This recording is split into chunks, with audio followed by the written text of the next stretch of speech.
Well, good morning, ladies and gentlemen. I'm delighted to have on with me today is Josh Croft, who is the top man at UKInbound. We've just recently had the news yesterday about the Chancellor is going to put some money into the pot around the country for hospitality. But Josh, once again, travel seems to be missed out on the agenda from the Chancellor. What was your immediate thought when you saw it? Well, I was hugely frustrated, Graham.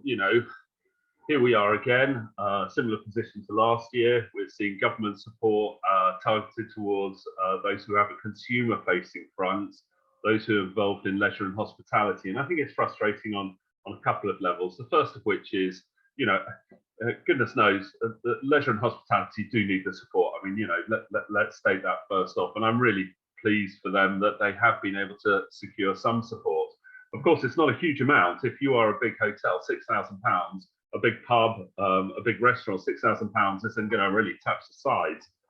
Nonetheless, it is frustrating that we've got a lot of people who are involved in the supply chain, or involved in inbound tourism, who've seen no business for 22 months. They're down 93% on 2019 figures in 2021. And that's on top of 91% in 2020. So they've not been able to trade, whereas hospitality has been able to trade, albeit at reduced capacities.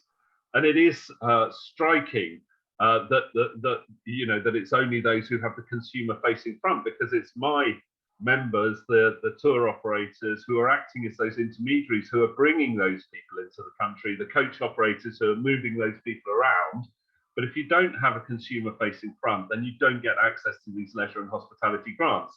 If you're a lap dancing club, if you're a bookies, if you're a casino, then you have been able to trade and you will get those grants. But as I say, if you're a tour operator, an event organizer, or a coach operator, you won't. Now, we've yet to see what the guidance is actually going to mean in terms of the additional restriction grants delivered through the local authorities that people should be able to access. But it's a very patchy scene out there. Some local authorities are being generous, are passing on a lot of the money, and are giving it out to the intermediaries, as they've been encouraged to do so by the official guidance. But there'll be a lot of people out there who simply just won't get it. And again, here we are, 22 months into this, no business whatsoever because of government restrictions, and we don't see government supporting these businesses. So frustrating, to put it mildly. Isn't it just really, though, and yet another symptom of the thing that I've been talking about for some time with you and some of your colleagues, is that travel and tourism is not a vote winner, and as a consequence, it's not on the agenda of the government, it's not on the agenda of the cabinet, and no one really cares. That's the bottom line as far as government is concerned. Yeah, I'm not going to sit here and defend government's actions, particularly when they've been disadvantaging my membership.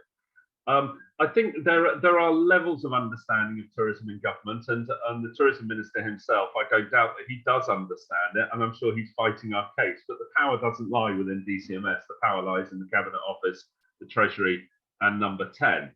And I think so I think there is this argument that, let me put it another way. We've worked very, very closely with other associations, of course, but we worked very closely with the Scottish Government over a period of the past 24 months. And we've made the same argument in Scotland that we've been making south of the border. Now, in Scotland, it's borne fruit. And we have seen the International Fund for DMCs. We've seen various support funds, a pivot fund, a marketing fund. And there is now talk about additional funding coming through. But that's the same argument we've been making in Scotland as we've been making down south. So I don't think it's a question that the argument's not right. I think it's a question that the politics is at play. And yes, you are right to a certain degree.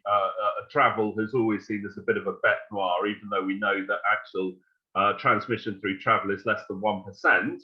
And yet we are treated as an industry that can be hung out to try and secure some supposed safety for the UK population. We saw that barriers at the borders simply don't work.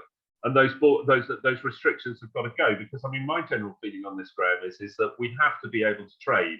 Government isn't minded to support us in the way that it should and in the way that other countries are supporting their travel industry.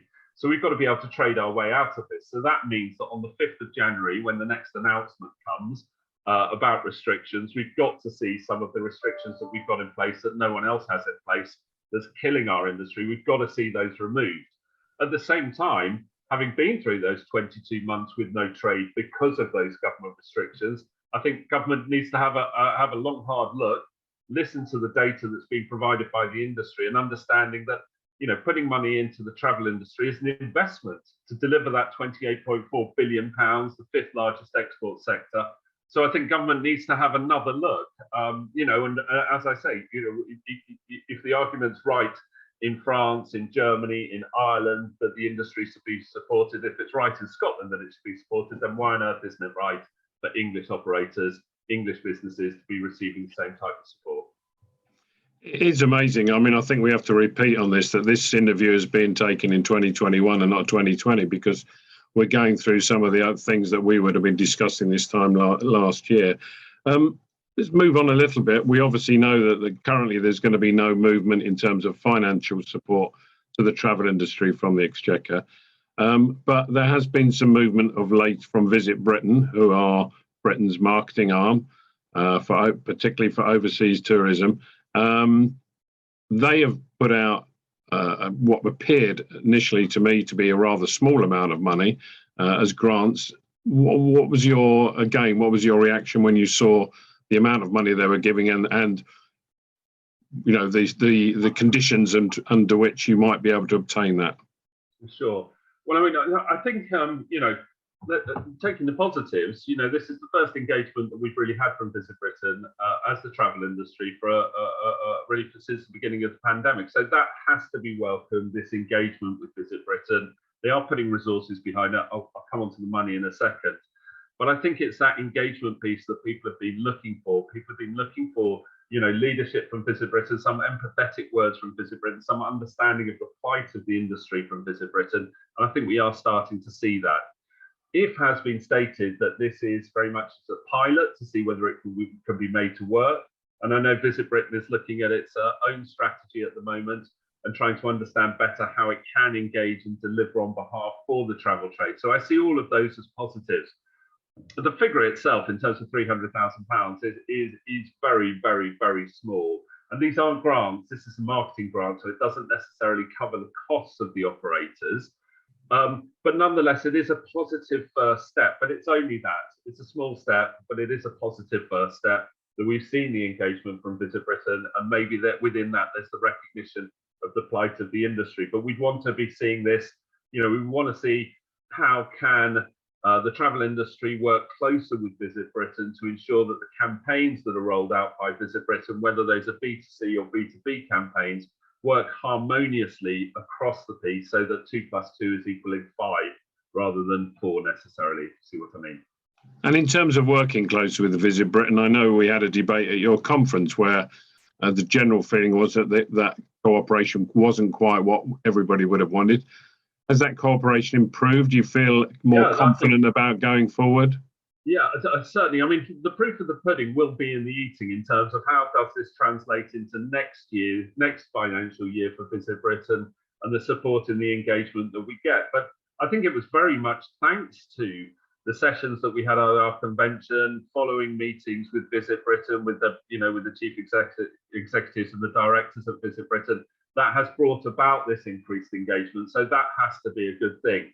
But I think everyone wants a strong Visit Britain, and Visit Britain needs to be delivering on behalf of the industry, because if it's not delivering on behalf of the industry, then what is it doing? So I do see this as a positive first step, Graham. But as I say, it is only a small first step. And although it's very difficult from a crystal ball point of view, next year there's some big events going on in the UK that should draw lots of overseas visitors to our shores. But has the damage been done? I mean, first of all, is loss of market share because of the things you've mentioned already. There's also a Britain brand issue potentially that we need to correct. And also, all of your members would have suffered from, you know, erosion, both of experienced staff because they can't afford to keep them on board. Perhaps even, you know, infrastructure changes that have not been funded properly. What's your forecast without being too doom laden? How do you feel about 2022? Yeah, I mean, there's a lot in that question, Graham. I mean, firstly, if we to look at the major events that the UK is hosting next year, we've got the Queen's Platinum Jubilee, we've got the Commonwealth Games. Now, in and of themselves, I don't actually see them driving massive numbers for those particular events. The Commonwealth Games is limited in terms of Australia, India, South Africa, Canada, etc. But major events, and I was very much involved in the promotion of the UK around the 2012 Games. The actual benefit that you get doesn't come from the specific event itself. And in fact, if you look at the Olympics, the London Olympics was the first Olympics where we didn't see a decrease in actual visitation over the time of the Games. That was the first Games that had no decrease, because some people are put off by the thought of these events happening. The traditional visitors that come to the UK for its heritage, for its arts, for its culture, aren't necessarily those who are interested in its sport. But the real advantage of these major events is to do with your second point, which is perhaps around brand Britain, which it does give us the opportunity to engage with the world's media, to show off the positive side of Britain that everyone who comes here loves. So I do see them as being really significant events in terms of capturing the eyes of the world and demonstrating why people should want to come to the UK.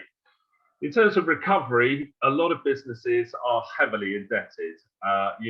They've taken on more debt than they've ever had in their history.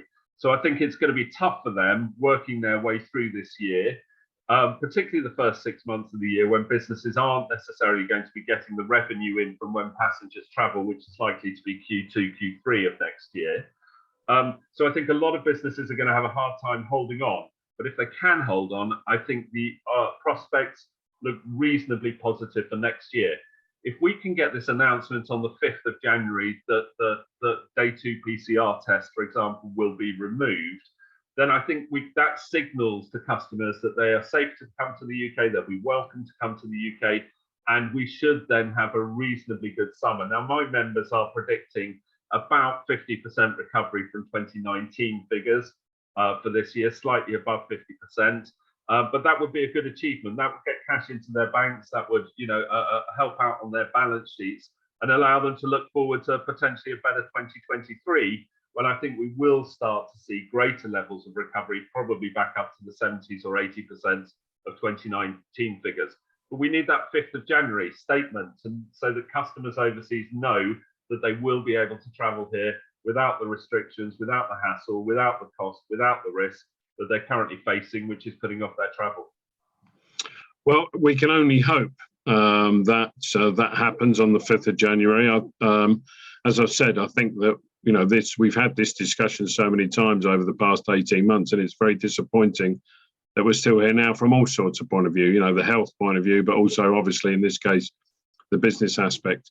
All I can do is wish you and your members the very best for the festive period and also for 2022 and beyond. Thanks very much, Josh. Thanks, Graham. Thanks a lot. Cheers.